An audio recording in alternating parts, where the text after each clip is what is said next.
ओम नमो भगवते वासुदेवाय। ओम नमो भगवते वासुदेवाय। ओम नमो भगवते वासुदेवाय। ओम नमो भगवते वासुदेवाय। ओम नमो भगवते वासुदेवाय। ओम नमो भगवते वासुदेवाय। ओम नमो भगवते वासुदेवाय। ओम नमो भगवते वासुदेवाय। ओम नमो भगवते वासुदेवाय। ओम श्री परमात्मने नमो नमः। ओम गणपतये नमो नमः। ओम सरस्वत्यै नमो नमः। ओम गुरुभ्यो नमो नमः। ओम सहनाववतु सहनौ भुनक्तु सह वीर्यं करवावहै तेजस्विनावधीतमस्तु मा विद्विषावहै। ओम शांति शांति शांति। सदाशिवसमारम्भां शंकराचार्यमध्यमाम् अस्मदाचार्यपर्यन्तां वन्दे गुरुपरम्पराम्। वन्दे गुरुपरम्पराम्। ओम तत्सत। आप सभी ऑनलाइन नेटवर्क पर उपस्थित भगवद गीता श्रवण साधकों को ऋषिकेश से आज हमारा प्रातः का अभिवादन अभिनंदन अभिवंदन। हरि ही ओम हरि ही ओम हरि। हम सबको आज का यह दिव्य दिन तन मन धन जन देश काल विषय वस्तु परिस्थिति अवस्था व्यष्टि समष्टि आध्यात्मिक भौतिक दैविक क्षेत्र सभी को अपने अपने वर्तमान जन्म और पूर्व जन्मों में किए हुए संचित पाप पुण्य धर्म अधर्म मिश्र सकाम निष्काम कर्मों के पके हुए फल स्वरूप वर्तमान में आज सभी को अपने अपने प्रारब्ध अनुसार परमेश्वरीय अचिंत्य योग माया के माध्यम से प्रसाद स्वरूप में प्राप्त हुआ है। अतः आज का यह दिव्य दिन परमार्थ हेतु निष्काम सेवा यज्ञ देव यज्ञ ऋषि यज्ञ पितृ यज्ञ मानवता यज्ञ भूत प्राणी यज्ञ सात्विक दान शारीरिक वाचिक मानसिक तप निष्काम कर्म योग ध्यान योग भक्ति योग ज्ञान योग साधना स्वाध्याय वेद शास्त्रों का अध्ययन अध्यापन उपासना आराधना के लिए समर्पित करे और करवावे। अत्यंत दुर्लभ मनुष्य जीवन की प्रत्येक क्षण परमार्थ हेतु सार्थक करे और करवावे। आज विक्रम संवत 2082 श्रावण मास कृष्ण पक्ष की कृष्ण जन्माष्टमी तिथि ये रात्रि 9:33 तक है। उसके बाद नवमी लग जाती है। आज कृष्ण जन्मोत्सव मनाया जाएगा रात्रि। और आज 2 नक्षत्र है। भरणी नक्षत्र अभी हो गया सुबह 6:04 तक था। अभी कृति का नक्षत्र चल रहा है जो कल सुबह 4:37 तक है। उसके बाद रोहिणी नक्षत्र लग जाता है। आज शनिवार है। शनि देव हनुमान जी की आराधना उपासना का दिन है और वर्षा ऋतु चल रही है। यहाँ रात्रि का न्यूनतम तापमान सुबह 4 बजे का 20 डिग्री रहा है और दिन का दोपहर का 2 बजे का अधिकतम तापमान 36 डिग्री रहा है। वायु की गति 5-10 किलोमीटर प्रति घंटा चल रही है। ईस्वी सन 2025, 16 अगस्त, 16 अगस्त 2025, सुबह के 6:45 बज चुके हैं। कलयुग का प्रथम चरण, 5126वां वर्ष, 7वां वैवस्वत मनवंतर, श्वेत वराह कल्प, ब्रह्मा जी का 26वां दिन और 51वां वर्ष चल रहा है। तो ऐसी अनंत कोटि ब्रह्मांडीय परमेश्वरी अचिंत्य योग माया में हमारा यह एक ब्रह्मांड, इसमें ये पृथ्वी लोक में समुद्र के ऊपर जम्बू द्वीप में विश्व का एकमात्र वैदिक राष्ट्र भारत में उत्तर हिमालय प्रांत, उत्तराखंड राज्य में टिहरी जिले में हिमालयन शिवालिक पर्वतमाला के अंतर्गत मणिकूट पर्वत के ऊपर नीलकंठ महादेव के सामने, ऋषिकेश नगरी में मुनि की रेती प्रांत में शीशम झाड़ी और जो बड़ा आश्रम के सी ब्लॉक के पहले माले से 5 नंबर कमरे से गंगा किनारे से हम स्वामी उत्तमानंद सरस्वती भगवत गीता के आचार्य शिष्य स्वामी चिन्मयानंद सरस्वती महाराज, चिन्मय मिशन, कैवल्याद्वैत वेद व्यास भगवत पाद शंकराचार्य की श्रृंगेरी संन्यास परंपरा से शिक्षित दीक्षित सनातन वैदिक भारतीय हिंदू धर्म अनुसार संपूर्ण भगवद गीता ज्ञान यज्ञ ऑनलाइन चैतन्यमय जीवन लाइव प्रसारण जूम एवं यूट्यूब के अंतर्गत व्याख्यान माला में अध्याय 13 क्षेत्र क्षेत्रज्ञ विभाग योग के श्लोक नंबर 15 और 16 पर संस्कृत एवं हिंदी में व्याख्यान करेंगे। दिव्य पवित्र सरल व्यावहारिक सटीक पूर्ण वर्ण अक्षर पद वाक्य पंक्ति श्लोक अध्यायों की संगति संधि अन्वय शब्दार्थ वाक्यार्थ भावार्थ रहस्यार्थ तत्वार्थ के यथार्थ तात्पर्य सहित वैदिक शास्त्र वेद व्यास साहित्य शंकर भाष्य एवं परंपरागत सन्यासी आचार्यों की टीका टिप्पणी सहित आज यह भगवत गीता व्याख्यान करेंगे। कृपया आप सभी श्रद्धा भक्ति ध्यान से परिपूर्ण होकर के यह दिव्य श्रवण साधना करें। इसमें से कुछ ग्रहण करे, कुछ धारण करे, कुछ अपने जीवन में चरितार्थ करे और उसमें निरंतरता लाए। अपनी अपनी आध्यात्मिक भौतिक दैवी अशांति द्वंद्व मोह विक्षेपों से रहित होकर के और धार्मिक और शास्त्रीय परंपरागत भ्रम भ्रांतियों से रहित होकर के अपने अपने शरीर इंद्रिय प्राण मन वचन कर्म से एक रूप एकाग्र होकर के शुद्ध सात्विक सूक्ष्म भगवत विवेक बुद्धि कर वेद शास्त्र एवं आचार्य परंपरा अनुसार विवेक करे और करवावे। पुनः पुनः इस व्याख्यान का श्रवण करे, मनन करे, चिंतन करे, लेखन करे, चर्चा विचारणा प्रचार प्रसार करे, लिंक भेजे, ग्रुप में शेयर, अपना और सबका परम कल्याण करे और करवावे। ओम तत्सत। ओम ओम ओम। तो हम श्रीमद् भगवद गीता अध्याय 13 क्षेत्र क्षेत्रज्ञ विभाग योग के श्लोक नंबर 15 पर विवेक विचार कर रहे थे, जिसमें भगवान सर्वात्म रूप से क्षेत्रज्ञ परमात्मा की सर्वव्यापकता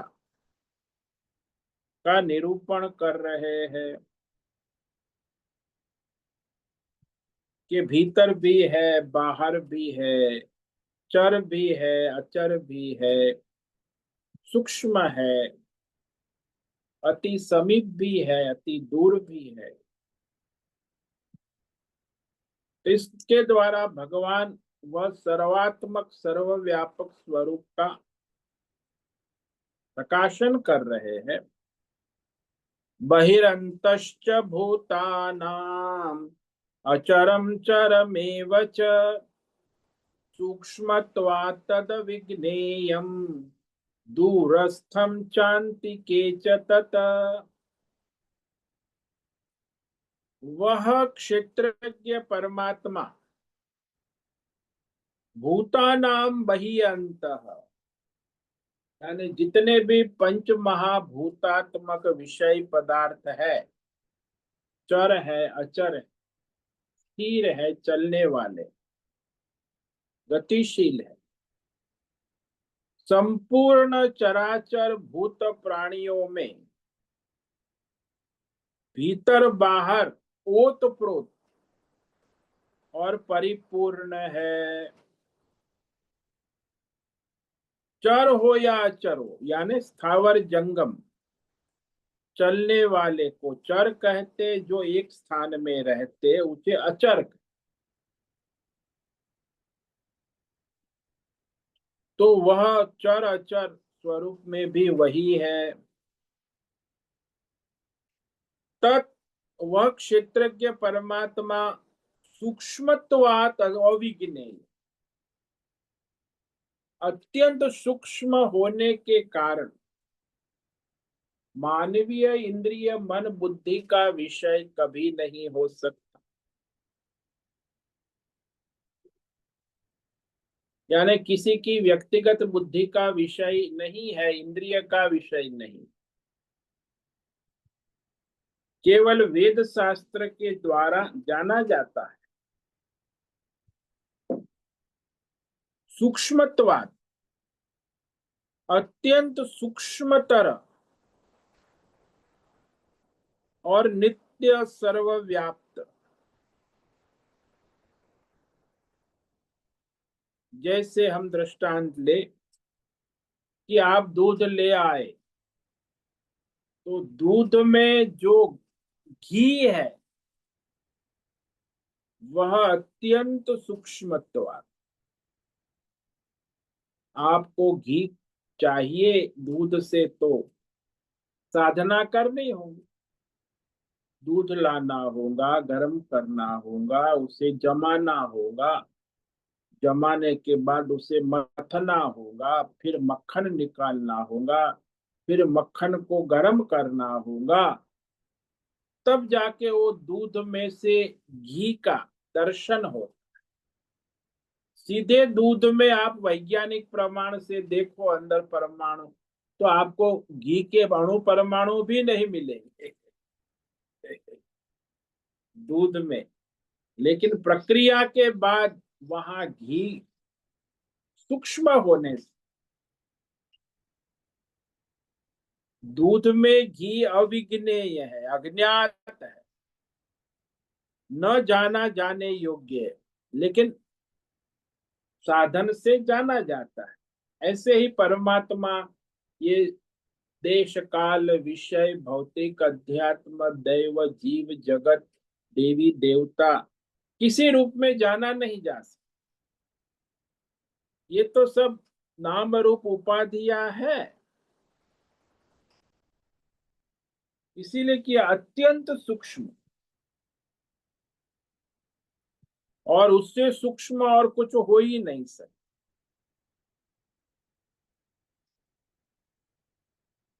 पहले तो हम देखते हैं संसार में, भौतिक जगत में भी ये सूक्ष्म जो है ना, अणु परमाणु, पृथ्वी से सूक्ष्म जल है, जल से सूक्ष्म वायु है, वायु से सूक्ष्म आकाश है, आकाश से सूक्ष्म काल है, काल से सूक्ष्म माया है, माया से सूक्ष्म परमात्मा।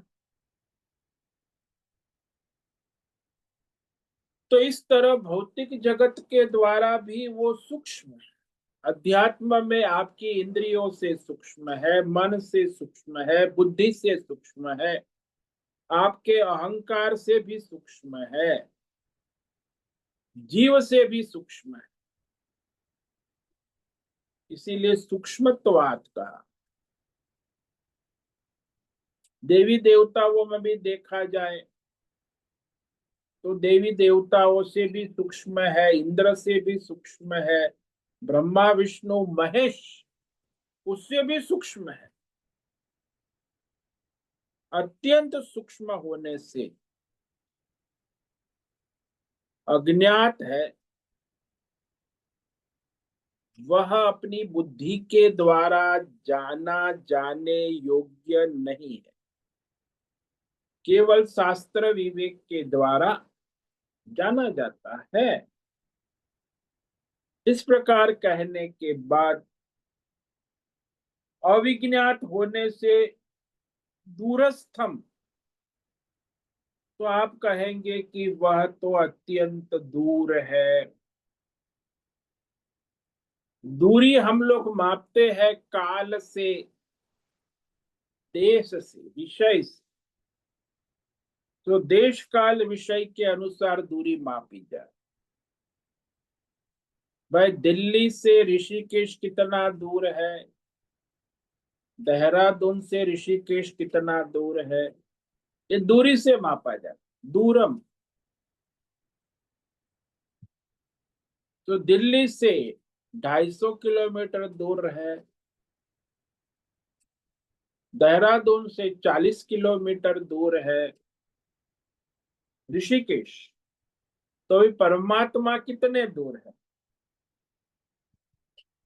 तो कहेंगे अरे महाराज,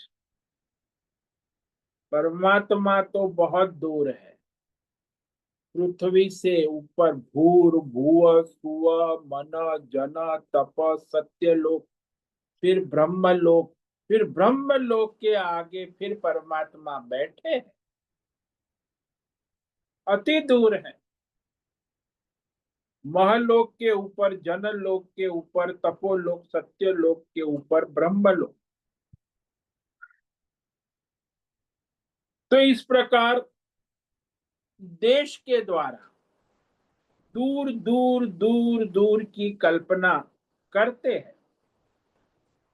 पुराणों, वेद पुराणों में भी कल्पना करते हैं, जो कर्म वाले हैं, उपासना वाले हैं। आत्मज्ञानी के तो पास ही है, लेकिन जो कर्मकांडी है उसके लिए दूर है। जो उपासक है, भगत है, वो कहे हाँ हमारे कृष्ण भगवान तो वहां वैकुंठ लोक में विराजमान है, मुझे वहां जाना होगा, विमान में बैठकर मैं जाऊंगा। तो कितने दूर है? अरे बहुत दूर, वैकुंठ में बैठे। और विमान भी हमारे पास है, विमान भी भगवान भेजेंगे तब हम वहां जाएंगे, अपने विमान से नहीं जा सकते। तो वैकुंठ लोक में भगवान अत्यंत दूर दूर दूर, ये उपासक लोग, भक्त लोग के लिए भी दूर है। कर्मकांडी कहेंगे तो वो भी पितृलोक, स्वर्ग लोक से भी दूर है। फिर कहते हैं कि आगे परमेश्वर सबसे परे है, सबसे दूर है। किसके लिए? जो आत्मज्ञानी नहीं है उनकी, अज्ञानियों की बात है।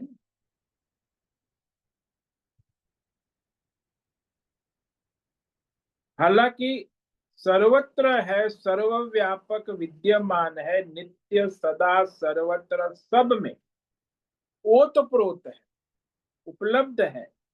फिर भी अज्ञानियों को ऐसा अज्ञान भ्रम होता है, इसीलिए अज्ञानियों के लिए दूर दूर दूरस्थम का।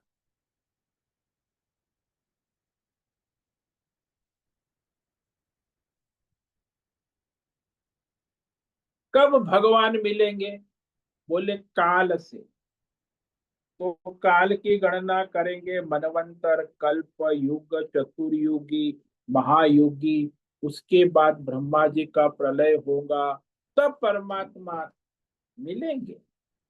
तो परमात्मा तो काल से अतीत है, कालातीत। यानी जो लोग अज्ञानी है, माया में पड़े हैं, माया मोह में पड़े, उनके लिए भगवान कालातीत है। लेकिन जो आत्मज्ञानी है वो अभी काल स्वरूप ही पर प्रत्येक क्षण परमात्मा है। तो दोनों की अलग अलग सोच है।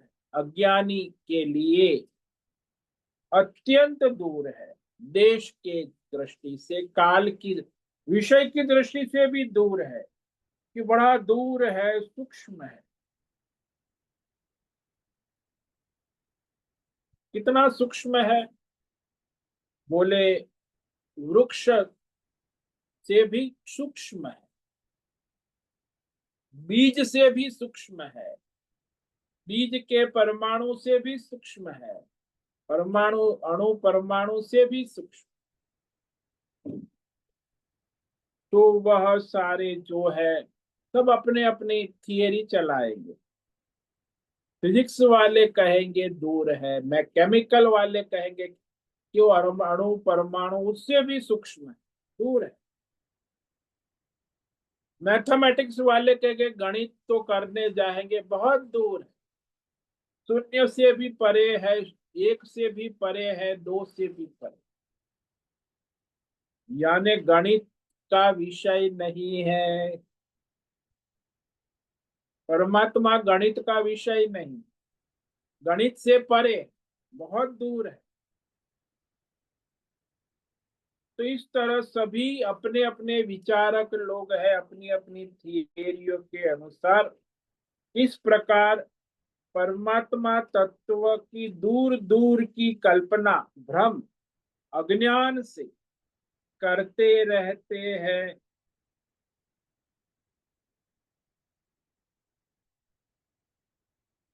तो ये सारे अज्ञानी जो मायावादी है, भौतिकवादी है, जड़वादी है, देवी देवताओं के भगत है, उनके लिए परमात्मा देवलोक में है, यानी यहाँ नहीं है, अभी नहीं है। इसलिए वह दूरस्थम कहते रहे। शंकराचार्य कहते हैं कि हजारों लाखों युग बीत जाने के बाद भी, यानी अरबों खरबों सालों के बाद भी अज्ञानी उस क्षेत्रज्ञ परमात्मा को प्राप्त नहीं कर सकता,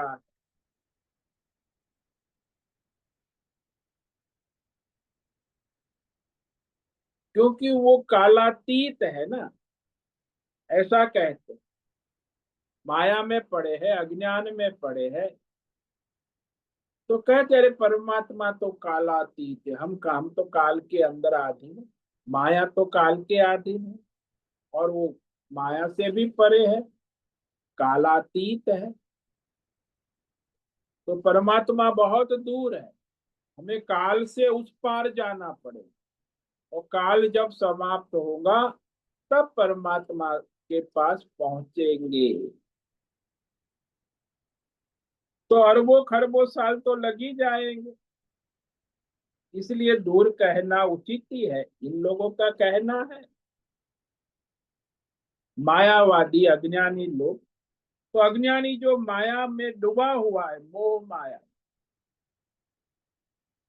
इसीलिए जो अज्ञानी मनुष्य है उस क्षेत्रज्ञ परमात्मा को वर्तमान में प्राप्त कर ले किसी तरह संभव नहीं। चाहे वो कितना भी सत्संग सुन ले, वर्तमान में अभी परमात्मा फिर वो सुनेगा, लेकिन उसके लिए परमात्मा दूरी है, जब तक अज्ञानी है तब तक।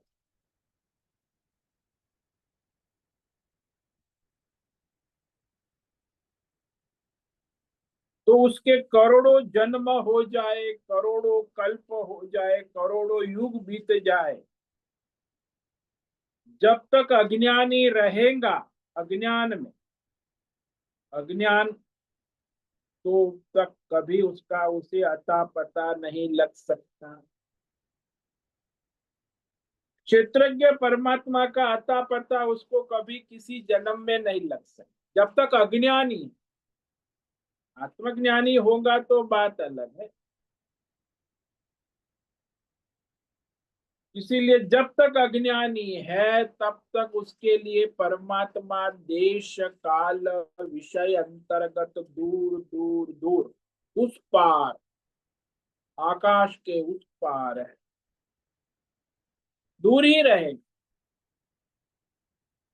इसीलिए जो इस्लाम वाले हैं, ईसाई वाले हैं, जैन वाले हैं, बौद्ध वाले हैं, और हमारे हिंदू सनातन धर्म में भी जो लोग कर्मकांडी है, उपासना वाले हैं, उनके लिए भगवान दूर है और रहेंगे। लेकिन जो आत्मज्ञानी है, जिसके अंदर ये 20 साधन है, अमानित्व, मदम्भित्व, महिष्ठा, क्षांति, तो उसे परमात्मा यही अपना स्वरूप साक्षात, अपना स्वरूप होने से तद अंति के च, उसके तो अपना ही स्वरूप, यानी अपने से भी ज्यादा पास है, अपने आपे से भी, अपना आपा यानी क्षेत्र, क्षेत्र से भी ज्यादा समीप क्षेत्रज्ञ है।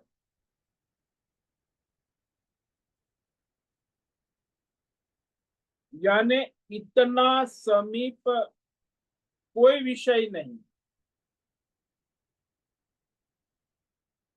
जो देश काल विषय के अंतर्गत होता है वो दूर होता है। इसीलिए अपने आप में देश काल विषय से रहित जो क्षेत्रज्ञ आत्मा है वो तो अपना ही है।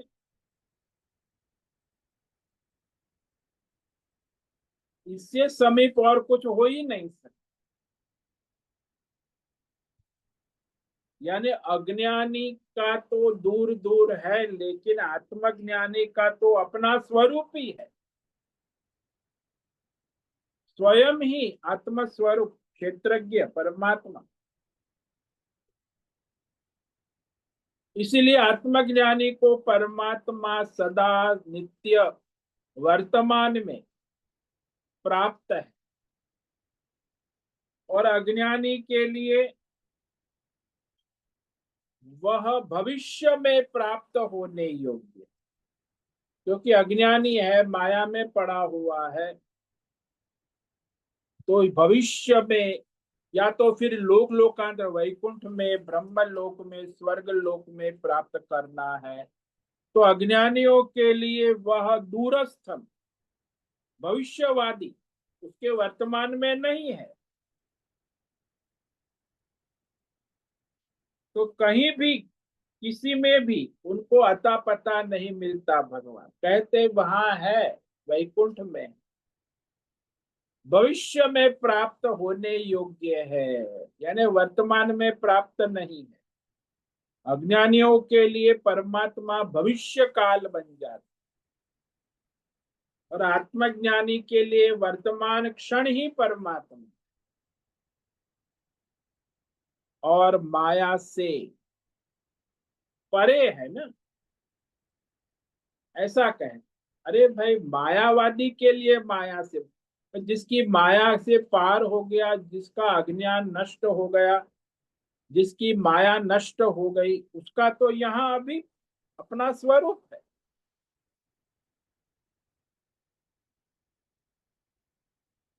इसलिए हमारे वेद उपनिषद ही परमात्मा को यहाँ अभी प्रकट करते हैं कि सब प्राणियों को जो परमात्मा स्वरूप देखता है, सब प्राणियों में परमात्मा को निरंतर उपस्थित वर्तमान क्षण में देख रहा है, वह मनुष्य कभी किसी से घृणा नहीं करता, किसी से द्वेष नहीं करता, क्योंकि सब उसकी आत्मा है। उसके पास ऐसा नहीं, सब उसका ही, यानी उसके भीतर है बाहर है ऐसा भी नहीं। उसके लिए परमात्मा सर्वव्यापक है, भीतर बाहर ऐसा कुछ नहीं। तो आत्मज्ञानी का तो अपना स्वरूप ही होने से नित्य प्राप्त है, सदा सर्वत्र सब में, वर्तमान में, देश काल परिस्थिति में उपलब्ध है। तो इस प्रकार स्पष्ट हो गया कि अज्ञानियों के लिए दूर दूर दूर देश काल विषय से उस पार, तो गिनती करते रहेंगे देश की काल की, भूर्भुव स्व महाजन तप सत्य ब्रह्म लोक के आगे परमात्मा है, तो वहां जाना होगा। काल से भी काल की गिनती करते रहेंगे, एक युग, दो युग, चतुर्युग, महायुग, ब्रह्मा जी का काल पूरा, उसके बाद परमात्मा मिलेंगे भविष्य में। माया से परे है ना, तो माया को, तो अज्ञान मिटेगा तो फिर यही है। तो जो मायावादी है, जो अज्ञानी है, उनके लिए तो करोड़ों जन्मों के बाद भी अप्राप्त ही रहता है। जो लोग कहते हैं हम परमात्मा को अगले जन्म में प्राप्त करेंगे, इस जन्म में तो नहीं हो, तो अगले जन्म क्या, करोड़ों जन्मों में भी प्राप्त नहीं कर पाए। क्योंकि जब तक अज्ञान है तब तक अगले जन्म में भी अज्ञान रहेगा, उसके अगले जन्म में भी अज्ञान माया रहेगी। जब तक माया अज्ञान है, मोह माया और अज्ञान, उसे परमात्मा की सर्वव्यापकता सिद्ध नहीं होगी। तो इस प्रकार कहने के बाद अब वह क्षेत्रज्ञ परमात्मा के नित्य सदा सर्वत्र सब में अस्तित्व उपस्थिति में हेतु सूचित करने के लिए भगवान आगे श्लोक नंबर 16 में जो क्षेत्रज्ञ है वह उत्पत्ति स्थिति लय पुनः उत्पत्ति सबको धारण करने वाला, यानी सबको, उत्पत्ति स्वरूप भी वो है, स्थिति स्वरूप भी वो है, लय पुनः उत्पत्ति स्वरूप भी, माया में जो भी है। तो जैसे मकड़ी है, मकड़ी की लार से जाला की उत्पत्ति होती है, फिर वो मकड़ी जाले की पालन रक्षा करती है, फिर वो मकड़ी जाले को समेट लेती है, फिर अपने मुख में, फिर दूसरे पेड़ पे चले जाती है, तो वहां फिर अपना मुख से लार से जाड़ा बना। तो इस तरह मकड़ी जो है वो जाले की उत्पत्ति स्थिति लय और पुनः उत्पत्ति का कारण वो मकड़ी है। ऐसे ही ये सारा मायामय जो संसार है, देश काल विषय जीव जगत देवी देवता, उसकी उत्पत्ति स्थिति लय और पुनः उत्पत्ति का मूल कारण क्षेत्रज्ञ परमात्मा ही है। ये अभी कह रहे हैं आगे के श्लोक में, क्योंकि वो सर्वव्यापी है ना, तो उसका सर्वव्यापक तत्व निरूपण कर रहे हैं श्लोक नंबर 16 में। अविभक्तं च भूतेषु विभक्तमिव च स्थितम् भूत भर्तृ च तज्ज्ञेयम् ग्रसिष्णु प्रभविष्णु च। अविभक्तं च भूतेषु विभक्तम इव च स्थितम् भूत भर्तृ च तज्ज्ञेयम् ग्रसिष्णु प्रभ विष्णु। अद्भुत व्याख्या की है भगवान ने कि वह क्षेत्रज्ञ परमात्मा भिन्न भिन्न विभागों से रहित केवल एक रूप है, परिपूर्ण है।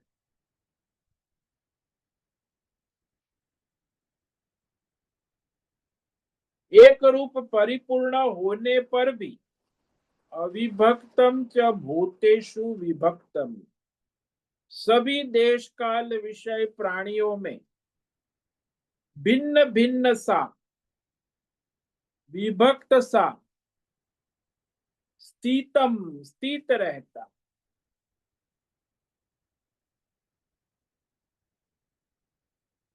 यानी अविभक्त होते हुए भी सब में विभक्त जैसा स्थित रहता। जैसे महाकाश सभी घड़ों में, गमलों में, कमरों में पृथक पृथक प्रतीत होता। आकाश,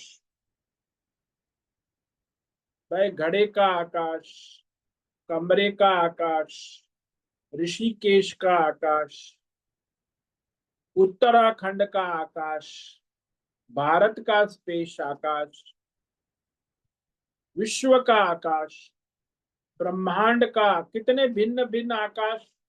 आकाश तो भिन्न है नहीं, तो भिन्न भिन्न होते हुए भी केवल एक ही है। भिन्न भिन्न विभागों से रहित, सब में एक रूप आकाश के समान परिपूर्ण होने पर भी सभी उपाधियों में, मायामय नाम रूप उपाधियों में भिन्न भिन्न सा, विभक्त सा प्रतीत हो रहा है। विभक्त में ईव का, विभक्त है नहीं, विभक्त जैसा प्रतीत होता है। स्थितम, टिका हुआ, स्थित है। और तत्ज्ञेयम,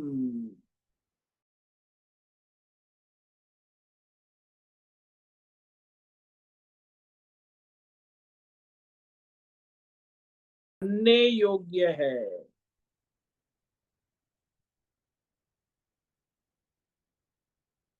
भूत भर्तृच, वह क्षेत्र के परमात्मा सभी देश काल विषय को धारण पोषण करने वाला है। वही क्षेत्रज्ञ परमात्मा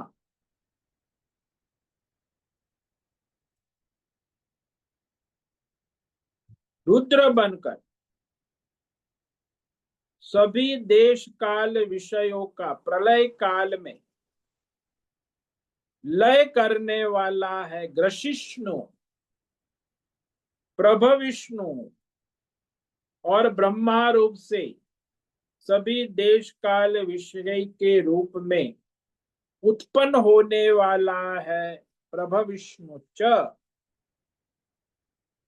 तो इस प्रकार क्षेत्रज्ञ परमात्मा जो है उसका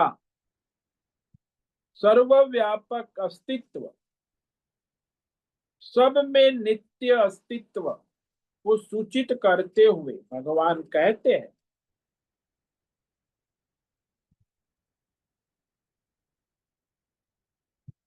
भिन्न भिन्न न होते हुए भी सभी प्राणियों में देश काल विषय भिन्न भिन्न सा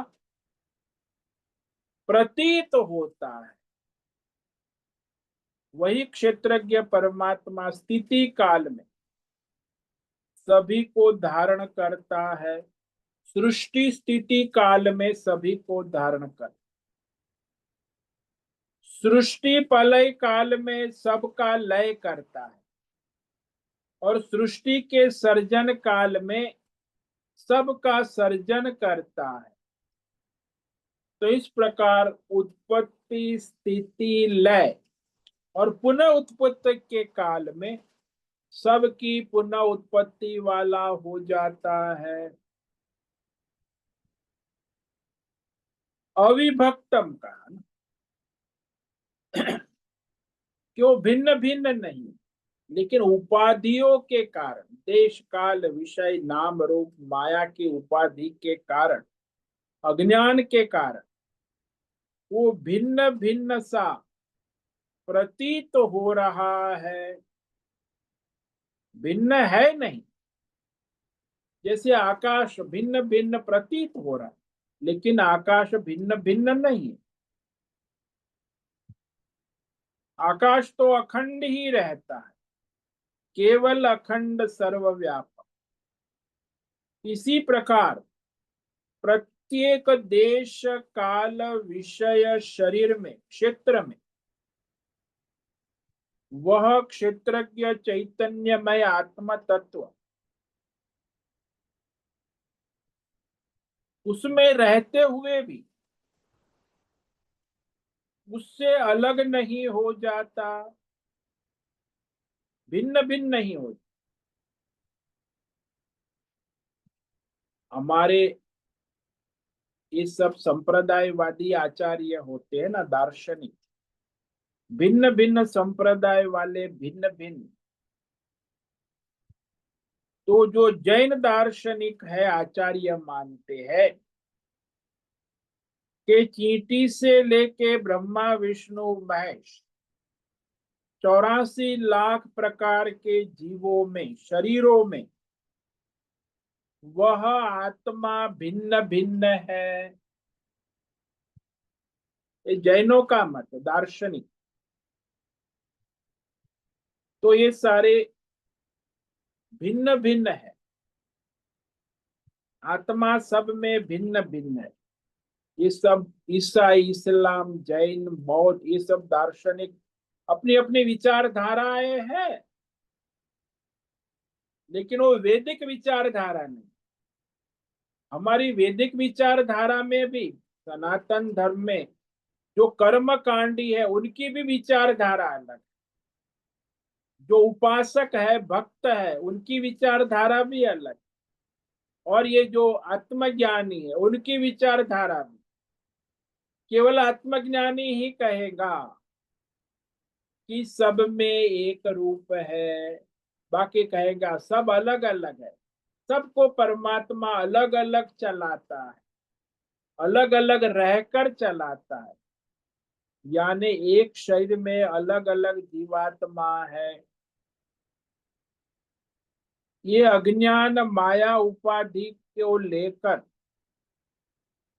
वह नाम रूप उपाधि से परमात्मा को अलग अलग भिन्न भिन्न भेद भाव रूप में सभी संप्रदाय वाले कहते रहे। हमारे सनातन धर्म में भी कोई कहता है परमात्मा ब्रह्मा है, कोई कहता है विष्णु, या तो कृष्ण जन्म है, परमात्मा श्री केवल कृष्ण है और नहीं। कि कृष्ण वाले भगत बहुत होते हैं ना, कोई राम भक्त है, अरे भगवान तो केवल राम है और नहीं। तो राम वाले राम कहेंगे, कृष्ण वाले कृष्ण कहे, शिव वाले शिव कहेंगे। अलग अलग संप्रदाय जितने हैं उतने भगवान है, उतने परमात्मा है। इस्लाम वाले अल्लाह कहेंगे, ईसाई वाले गॉड कहेंगे, बौद्ध वाले शून्यम कहेंगे, जैन वाले तीर्थंकर कहेंगे।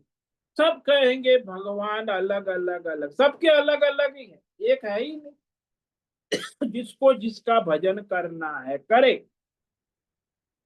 यानी क्षेत्रज्ञ परमात्मा अलग अलग भिन्न भिन्न है, किंतु यहाँ भगवान ने कहा क्षेत्रज्ञ परमात्मा केवल अविभक्त, सब में एक रस एक रूप है।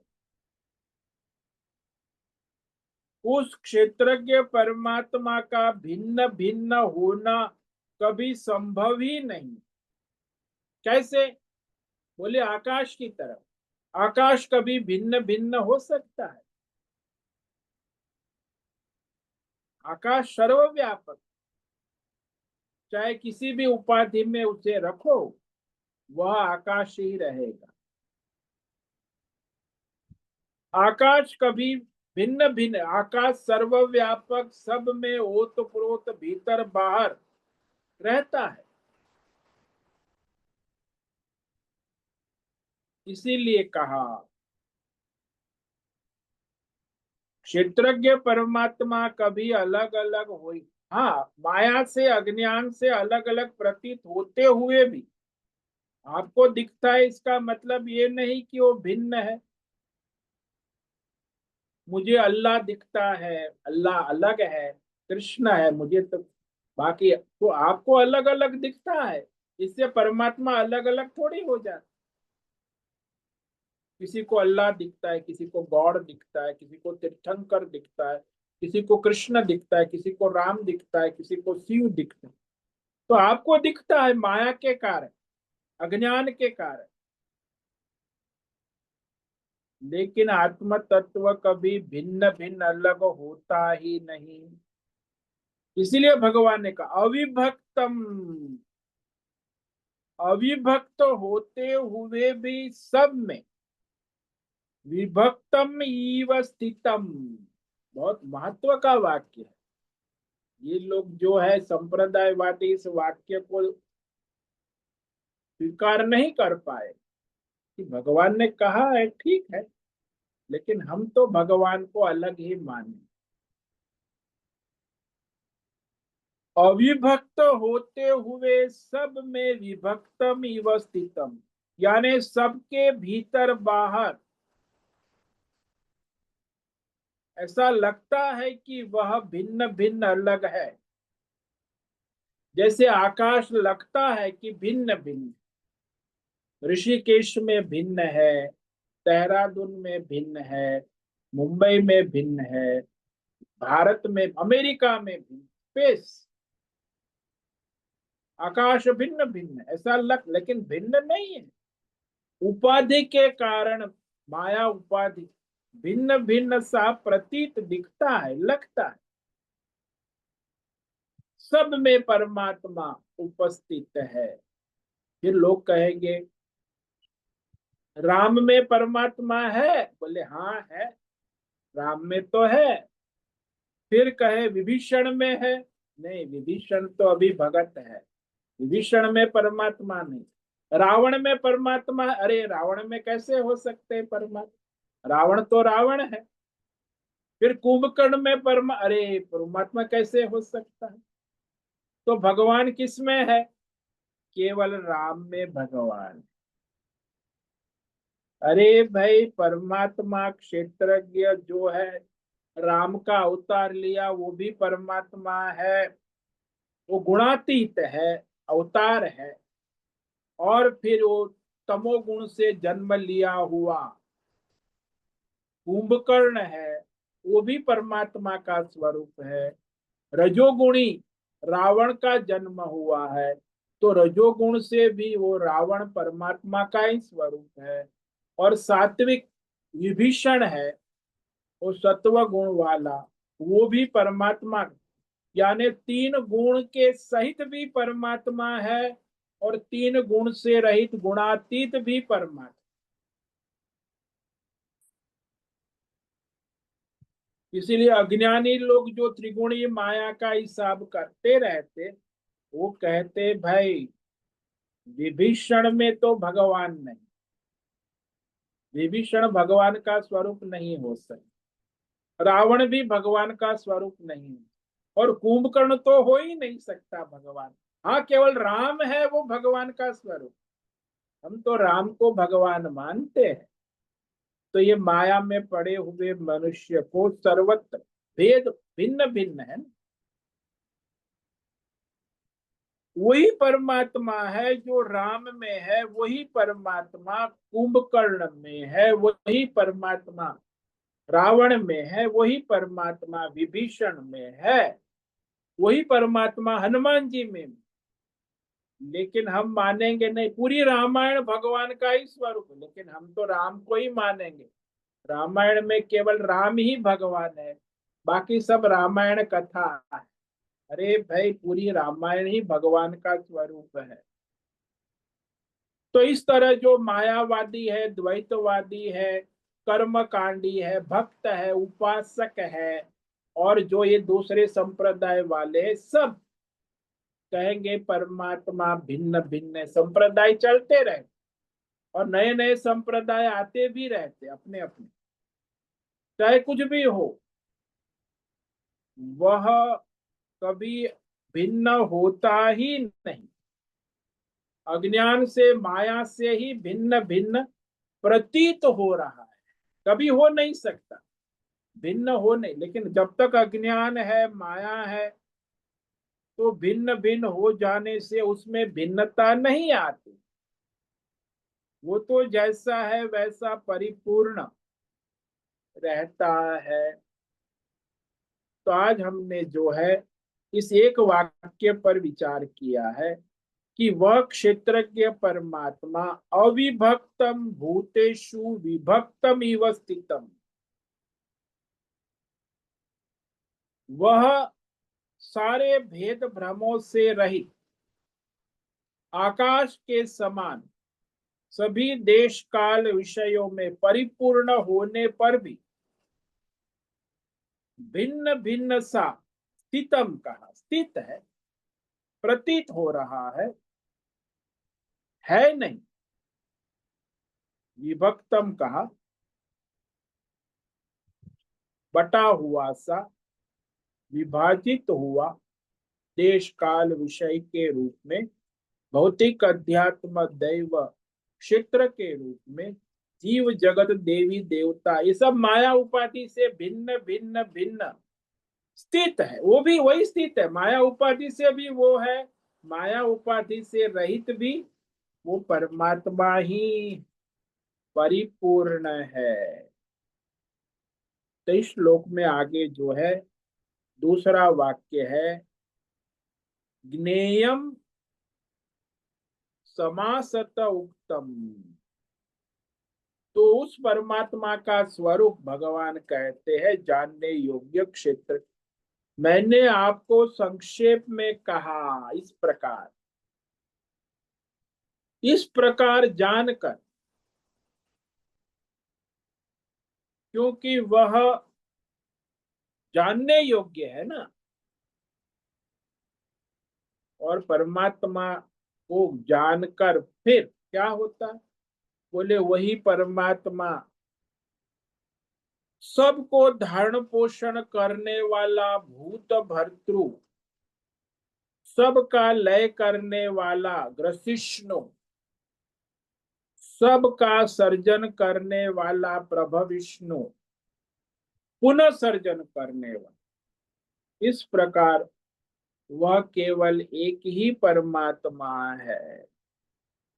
जैसे मकड़ी होती है, जाले का सर्जन करती है, जाले का पालन करती है, जाले का संहार करती है, पुनः जाले का सर्जन करती रहती। ऐसे परमात्मा माया उपाधि से सारे संसार का ओतप्रोत मूल रहकर संसार के स्वरूप में उपस्थित रहता है।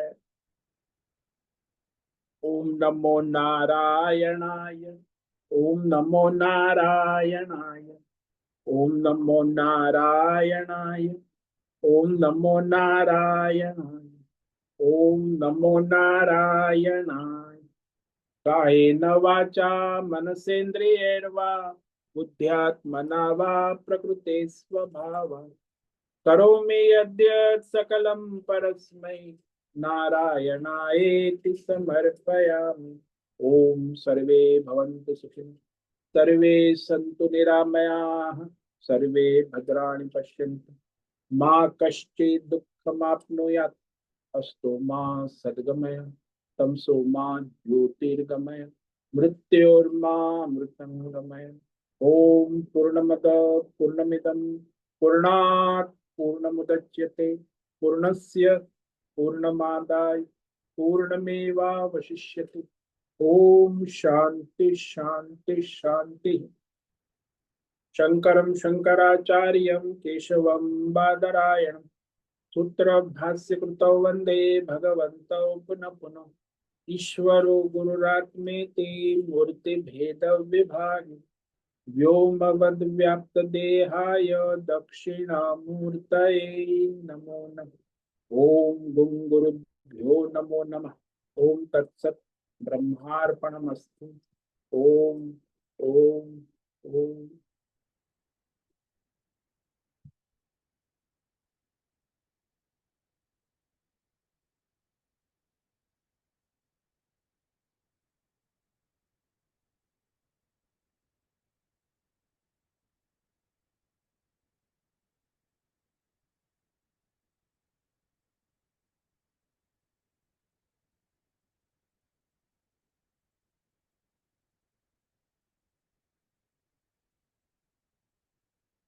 अभी प्रश्नोत्तरी का समय है। किसी भी साधक को प्रश्न है, अभी प्रश्नोत्तरी कर सकते हैं।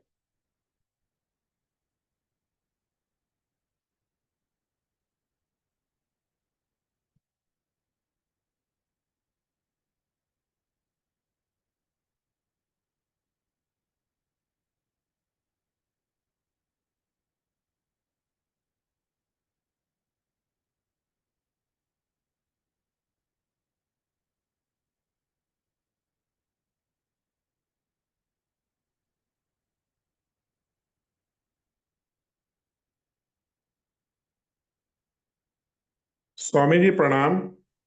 हाँ बोलो नीरज।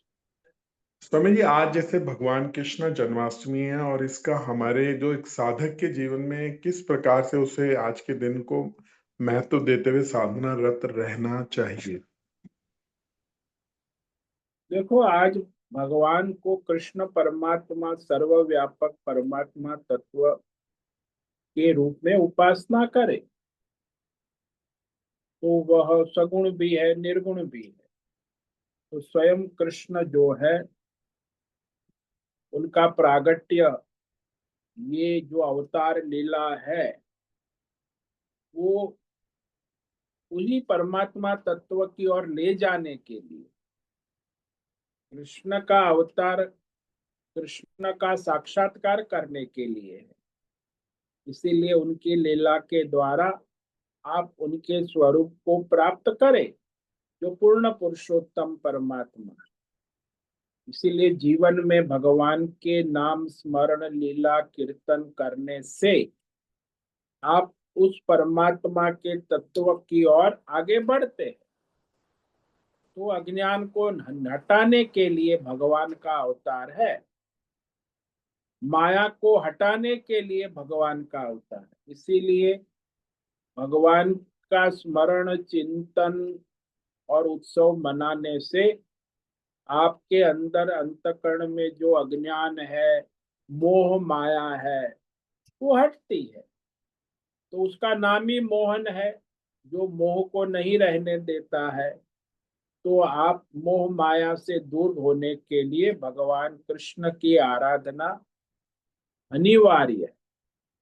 जब तक आत्मज्ञान में स्थिति ना हो जाए, तब तक भगवान के सगुण रूप की आराधना, उपासना, श्रवण मनन चिंतन करते रहना चाहिए। तो फिर वो निर्गुण तत्व का बोध होने की योग्यता हो जाती। तो सगुण जो उपासना है, वो अंतकरण शुद्धि का साधन है। जब अंतकरण शुद्ध हो जाए, तो फिर आत्मज्ञान श्रवण मनन निधिध्यासन से फिर वो सर्वव्यापक क्षेत्रज्ञ परमात्मा में स्थिति बन जाती। इसीलिए कृष्ण दोनों है, सगुण भी है, निर्गुण भी। परमात्मा का जो सगुण स्वरूप है, वो जो भगवान की लीला है भागवत में दसम स्कंद में, वो भगवान का सगुण स्वरूप है, कृष्ण का। और ये जो भगवत गीता है, ये भगवान का निर्गुण स्वरूप है।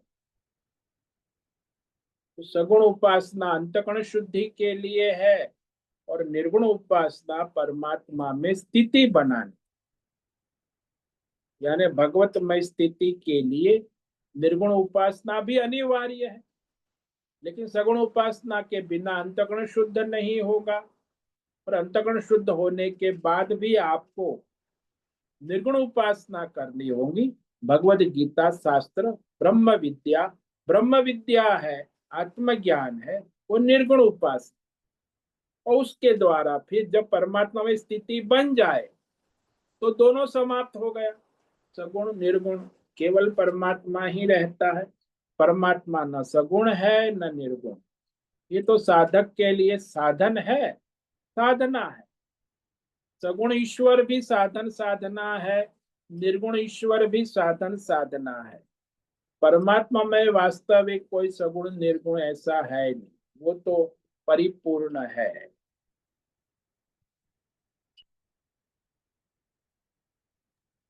जी स्वामी जी, बहुत अच्छी तरह स्पष्ट हुआ। ओम नमो नारायण। ओम नमो। ठीक है, आज उपस्थित है प्रकाश आनंद ओसा, होस्ट है राय बहादुर कपूर, अजय रत्न पारखी, आशा कोटक, बेबी शर्मा, हेमा कोटक, इला जोशी, जयंती पांडा, करुणा कोहली, लीलावती बड़ेकर, मीनाक्षी काले, नीरज, निकिता पटेल, पंकज भट्ट, पृथ्वीराज मालव, राम सेवक यादव, संजीवनी श्रीरंग रानडे, सुदर्शन दुबे, सुनील ठाकुर, तुषार चौधरी, उषा मेनन और विशाल बेन। आज इतने साधक उपस्थित है। आज जन्माष्टमी है, पर्व मनाए, उपासना करे, व्रत करे। व्रत में जो है निर्जला करे सूर्योदय से सूर्योदय तक, या तो फिर जल लेकर करे या तो फिर फलाहार करते हो, लेकिन व्रत करे, जिससे भी भगवतमय चिंतन में सात्विकता रहती है। जो अन्न नहीं खाने का मतलब है कि आपके सत्व गुण की वृद्धि हो, उससे आपकी आराधना उपासना अच्छी होती है। इसीलिए व्रत उपवास की महिमा है। सत्व गुण चाहिए भगवान की आराधना। रजोगुणी तमोगुणी मनुष्य भगवान की आराधना उपासना नहीं कर सकते। इसीलिए सारे व्रत है वो सत्व गुण को बढ़ाने के, और सत्व गुण से आप भगवान की आराधना उपासना अच्छी तरह कर सकते हैं। इसीलिए आज का उत्सव जो है वो भगवान सगुण रूप से जीव के कल्याण के लिए, उसकी अंतःकरण शुद्धि के लिए अवतार लीला रूप में प्रकट। वही तो हमने कहा, एक सगुण स्वरूप है, एक निर्गुण स्वरूप। तो आज आप गीता का पाठ भी कर सकते हैं, आज आप भागवत का पाठ भी कर सकते। तो आपका दिन भगवतमय कृष्णमय करे। सभी साधकों को आज का ओम नमो नारायण। ओम नमो नारायण स्वामी जी। नारायण ओम नमो नारायण स्वामी जी। नारायण ओम नमो नारायण महाराज जी। ओम नारायणाय। उससे निवेदन है आज का सत्संग पूर्ण करें। ओम नमो ओम ओम नारायण स्वामी जी। ओम नमो आज का दिव्य नारायण स्वामी सत्संग जी। हम यही पूर्ण करेंगे। नारायण। सभी साधकों को ओम नमो नारायणाय। सभी साधकों को ओम नमो नारायणाय।